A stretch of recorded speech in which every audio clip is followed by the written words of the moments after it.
আসসালামু আলাইকুম রহমতুল্লাহ। সম্মানিত দর্শক, আল্লাহর এই দুনিয়ায় যে যেখান থেকে আজকের এই ভিডিওটি দেখতেছেন সবাইকে জানাই আন্তরিক শুভেচ্ছা এবং আজকের এই ভিডিওতে সবাইকে স্বাগতম। তো আজকের ভিডিওর বিষয়বস্তু হচ্ছে যে মাধ্যমিক ও উচ্চশিক্ষা অধিদপ্তরাধীন বেসরকারি শিক্ষা প্রতিষ্ঠানসমূহের স্কুল ও কলেজ শিক্ষক কর্মচারীগণের বেতন সম্পর্কে। তো চলুন আমরা দেখি এখানে কি বলা হয়েছে।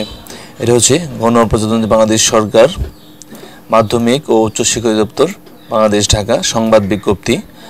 আর এখানে কি বলা হয়েছে, মাধ্যমিক ও উচ্চশিক্ষা অধিদপ্তরাধীন বেসরকারি শিক্ষা প্রতিষ্ঠান সমূহের স্কুল ও কলেজ শিক্ষক কর্মচারীগণের আগস্ট 2024 মাসের বেতন ভাতার সরকারি অংশের 8টি চেক অনুদান বন্টনকারী অগ্রণী ও রূপালী ব্যাংক পিএলসি প্রধান কার্যালয়ে এবং জনতা ও সোনালী ব্যাংক পিএলসি স্থানীয় কার্যালয়ে হস্তান্তর করা হয়েছে।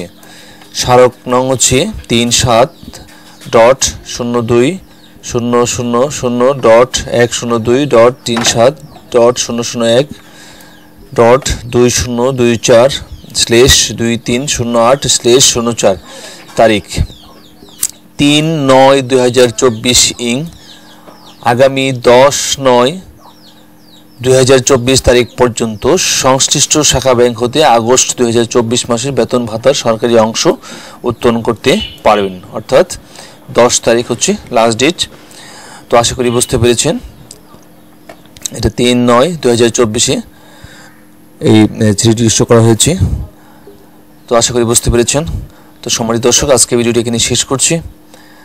আমাদের নতুন নতুন ভিডিওগুলি পাওয়ার জন্য প্লিজ চ্যানেলটি সাবস্ক্রাইব করে আমাদের সাথে যুক্ত থাকুন এবং পাশে থাকা বেল আইকনটি অল করে রাখুন, যে কোনো ভিডিও পাবলিশ করার সঙ্গে সঙ্গে নোটিফিকেশন যেন সবার আগে আপনার কাছে পৌঁছে যায়। তো ভালো থাকবেন সবাই, সকলের সুস্বাস্থ্য, দীর্ঘায়ু, সফলতা এবং মঙ্গল কামনা করে আজকের মতো এখানে শেষ করছি। ধন্যবাদ সবাইকে। আল্লাহ হাফিজ। আসসালামু আলাইকুম রহমতুল্লাহি ওয়া বারাকাতুহু।